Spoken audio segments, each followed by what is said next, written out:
사랑하는 유영교회 성도 여러분, 또 이 방송을 시청하는 모든 성도 여러분, 주님의 은혜 가운데 지난 밤도 평안하셨습니까? 예, 오늘 우리가 함께 나눌 말씀은 여호수아서 15장 1절로부터 19절 말씀까지입니다. 네, 오늘 우리가 볼 여호수아 15장은 유다 지파가 어떻게 땅을 분배받았는지를 상세하게 설명해 주고 있는데요. 자, 그러면 우리가 본문을 읽고 또 오늘 우리에게 주시는 메시지를 같이 나누도록 하겠습니다. 제가 1절부터 봉독해 올리겠습니다. 또 유다 자손의 지파가 그들의 가족대로 제비 뽑은 땅의 남쪽에 흐르는 에돔 경계에 이르고 또 남쪽 끝은 신광야까지라. 또 그들의 남쪽 경계는 여매의 끝 곧 남향한 해만에서부터 아그라빔 비탈 남쪽으로 지나 신에 이르고 가데스 바네아 남쪽으로 올라가서 헤스론을 지나며 아달로 올라가서 돌이켜 길가에 이르고 거기서 아스몬에 이르러 애굽 시내로 나아가 바다에 이르러 경계의 끝이 되나니 이것이 너희 남쪽 경계가 되리라. 그 동쪽 경계는 여매이니 요단 끝까지요. 그 북쪽 경계는 요단 끝에 있는 해만에서부터 벳 호글라로 올라가서 벳 아라바 북쪽을 지나 루벤 자손 보안의 돌에 이르고 또 아골 골짜기에서부터 드빌로 지나 북쪽으로 올라가서 그 강 남쪽에 있는 아둠민 비탈 맞은편 길가를 향하고 나아가 엔세메스 물들을 지나 엔로겔에 이르며 또 흰놈의 아들 골짜기로 올라가서 여부스 곧 예루살렘 남쪽 어깨에 이르며 또 흰놈의 골짜기 앞 서쪽에 있는 산 꼭대기로 올라가나니 이곳은 르바임 골짜기 북쪽 끝이며 또 이 산 꼭대기에서부터 넵도와 샘물까지 이르러 에그론 산 성읍으로 나아가고 또 바할라 곧 기럇 여아림으로 접어들며 또 바할라에서부터 서쪽으로 돌이켜 세일산에 이르러 여아림산 곧 그 살론 곁 북쪽에 이르고 또 벳세메스로 내려가서 딥나를 지나고 또 에그론 비탈 북쪽으로 나아가 시크론으로 접어들어 바할라 산을 지나고 얌니엘에 이르나니 그 끝은 바다며 서쪽 경계는 대해와 그 해안이니 유다 자손이 그들의 가족대로 받은 사방 경계가 이러하니라. 예, 12절까지입니다. 지도를 보면서 설명하면 이해가 더 쉽게 되는데요. 남유다 땅의 유다 땅의 면적은 대한민국 충청남도 정도의 크기입니다. 뉴저지로 따지면 한 3분의 1 정도 크기인 것 같아요. 그러니까 굉장히 큰 면적을 분배받은 것이죠.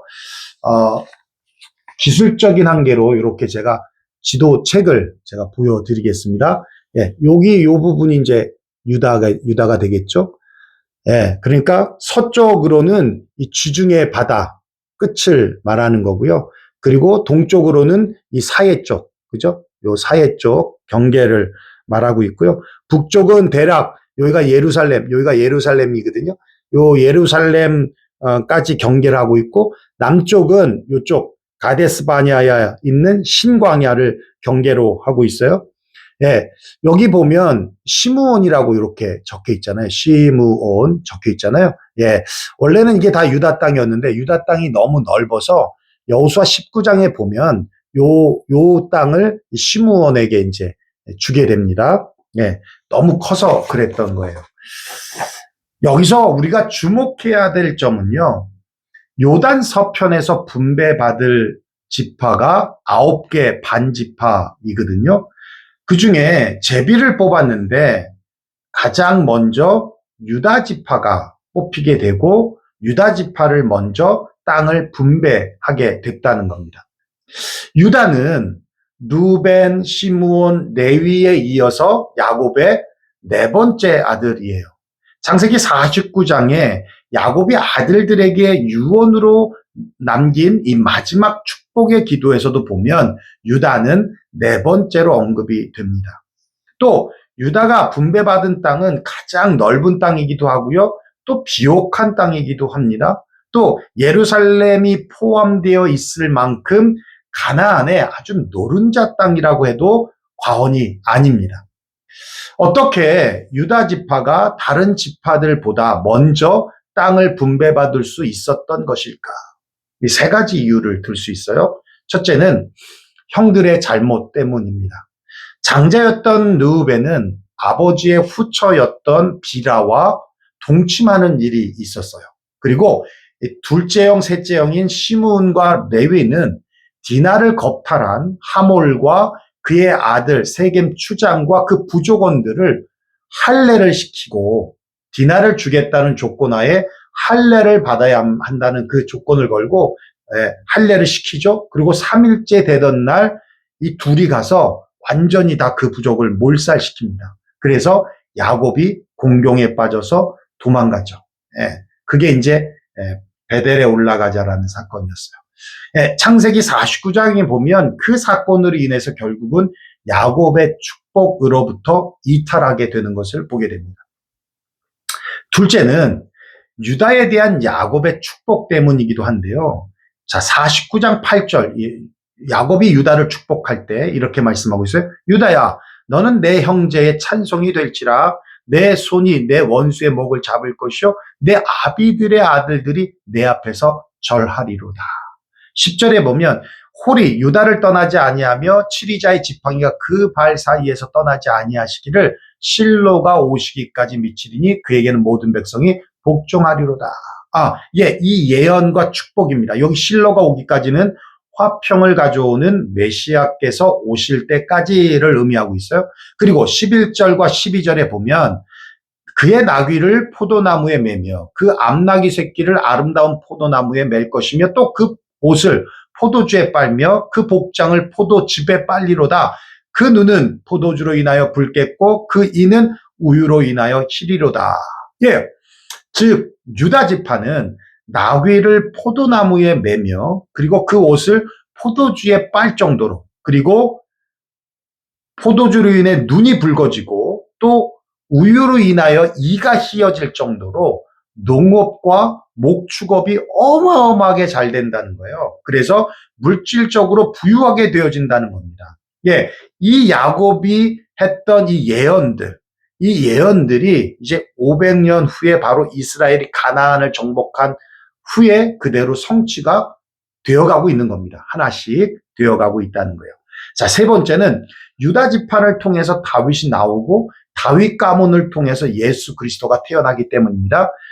조금 전에 우리가 9절, 10절의 말씀을 읽었잖아요. 49장 10절. 실로가 오시기까지라고 했던 것처럼 그 예언의 성취, 말씀, 그 말씀이 그 약속이 외모보다 앞선 것이고 서열보다 앞선다라는 것입니다. 그러니까 비록 유다는 넷째지만 이 예언의 말씀을 따라서 그가 먼저 이렇게 축복을 받게 되었다라는 거예요. 여러분 장자라서 축복을 받는 것이 아닙니다. 여러분 이스마엘과 이삭, 그죠?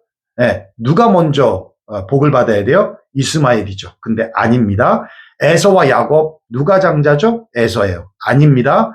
므낫세와 에브라임 아닙니다. 그렇죠? 다윗은 여덟 번째의 자식이었고 솔로몬은 10번째예요.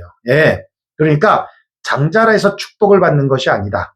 먼저 영적으로 이스라엘을 선도하는 지파가 유다 지파가 되었다라는 것과 그 영적인 리더가 곧 육신적인 축복도 따라오게 되어지더라라는 거예요. 자, 우리 13절부터 19절까지 보도록 하겠습니다. 여호와께서 여호수아에게 명령하신 대로 여호수아가 기럇 아르바 곧 헤브론을 유다 자손 중에서 분깃으로 여분네의 아들 갈렙에게 주었으니 아르바는 아낙의 아버지였더라. 갈렙이 거기서 아낙의 소생 그 세 아들 곧 세세와 하이만과 달메를 쫓아내었고 거기서 올라가서 드빌 주민을 쳤는데 드빌의 본 이름은 기럇세벨이라.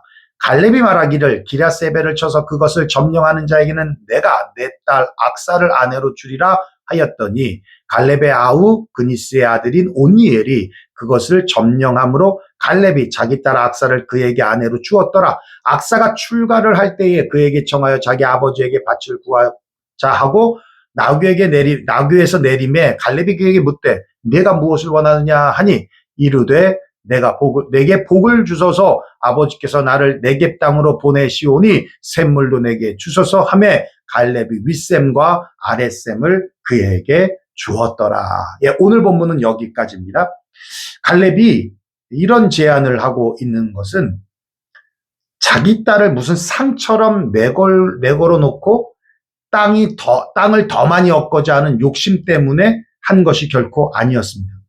가나안 정복전쟁 7년을 여호수아와 함께 싸워왔고, 또 조금 전에 우리가 어저께죠, 헤브론까지 순전히 자기의 힘으로 차지했던 갈렙은 사실 기럇세벨 역시도 스스로 취할 수 있었습니다. 그럼에도 불구하고 그가 공개 선언을 했던 것, 이 기럇세벨을 치는 자에게 내 딸을 주겠다라고 한 이 공개 선언을 한 이유는 바로 자기와 똑같은 이 전투적인 신앙과 적극적인 자세를 가진 사람이 자기 집안의 대를 이어주기를 원했기 때문이라는 거예요.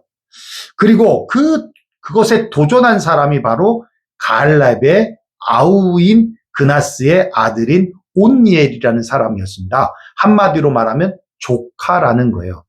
그 온니엘이 드빌 거민을 무찌르고 기럇세벨을 빼앗았다. 그 결과 삼촌 갈렙이 약속한 대로 그의 딸 악사를 그의 아내로 주게 되었다라는 거예요. 그 온니엘이 사사기 3장에 가보면 첫 번째 사사가 됩니다. 정말 갈렙이 기대했던 대로 그의 신앙 정신과 용감한 자세를 그대로 물려받은 훌륭한 인물이 되었다라는 겁니다. 드디어 갈렙의 약속대로 온니엘은 갈렙의 딸 악사와 결혼을 하게 되는데, 한 가지 재미있는 사건이 발생을 해요.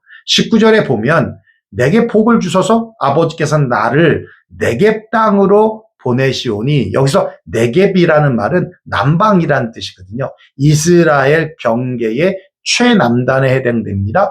광야 지경을 말하겠죠. 네겝 땅으로 보내시오니 샘물도 내게 주소서. 그러니까 악사가 출가할 때 마치 지참금으로 샘물을 구하고 있더라는 거예요. 즉 지금 나를 광야로 보내신 거 좋습니다. 내가 가겠습니다. 그리고 그곳을 멋지게 개간해 보겠습니다. 하지만 그렇게 하기 위해서 필요한 것이 있습니다. 그것을 저에게 주세요. 바로 샘물입니다. 라고 하는 거였어요. 그러자 갈렙은 두 말도 하지 않고 그녀의 그 딸 악사의 소원대로 윗샘과 아랫샘을 주었다라고 성경은 기록해 주고 있고, 이것은 갈렙이 이미 자기 사유에 대하여서 아주 만족하고 기뻐하고 있었기 때문이라는 것으로 우리는 추측할 수 있습니다. 즉 갈렙은 하나님께서 약속해 주신 기업을 쟁취하기 위하여 전투적으로 임하는 적극적으로 신앙 생활을 하고 있는, 신앙의 모습을 가지고 있는 그 한 가지를 보았고, 그 한 가지를 통해 사위를 얻었습니다. 온니엘은 바로 그런 갈렙의 신앙 정신을 그대로 계승함으로써 기업의 축복 역시 더욱 풍성하게 누리게 되었다라는 거예요. 오늘 내용을 전체적으로 살펴보면 두 가지 사건을 기록하고 있잖아요. 예. 그런데 그 의미가 한 가지로 엮여지고 있는 것을 보게 됩니다. 요단 서편의 땅 분배에 있어서 유다 지파가 제일 먼저 분배받은 것을 통해서 영적으로 이스라엘을 선도하는 지파가 됨을 통해 육신적인 축복 역시도 절로 따라오게 되었다는 것을 우리가 알게 됐고, 또 악사가 아버지 갈렙으로부터 받은 윗셈과 아랫셈에 대한 이 상징은 윗셈, 영적인 축복을 상징하는 것이고, 아랫셈, 삶의 축복을 상징한다라고 볼 때 영적인 축복이 결국은 삶의 축복으로 이어진다는 것을 말씀하고 있다는 거예요. 그러니까 맥이 하나로 이어지고 있다는 겁니다. 영적인 것이 또한 육적인 것으로. 그래서 요한 3서 1장 2절에 보면 이렇게 말씀하고 있죠. 사랑하는 저여, 내 영혼이 잘됨 같이 내가 범사에 잘 되고 강건하기를 내가 간구하노라. 예, 영혼이 잘 되면 범사가 잘 되고 강건하여진다. 여러분 믿습니까? 예, 우리가 세상 속에 살아가지만 세상에 동화되어, 세상에 녹아져서 살아가는 사람들이 아니라 세상과 구별되어 살아가는 사람들입니다. 항상 믿음의 우선순위를 잃지 않고 살아가게 될 때 우린 세상에 이끌려 다니지 않고 세상을 이끄는 믿음의 사람들이 된다라는 겁니다. 예, 오늘 하루도 믿음으로 이 영적인 축복을 사모함으로 주님께 one step further, 한 걸음 더 나아가시기를 주의 이름으로 축원합니다.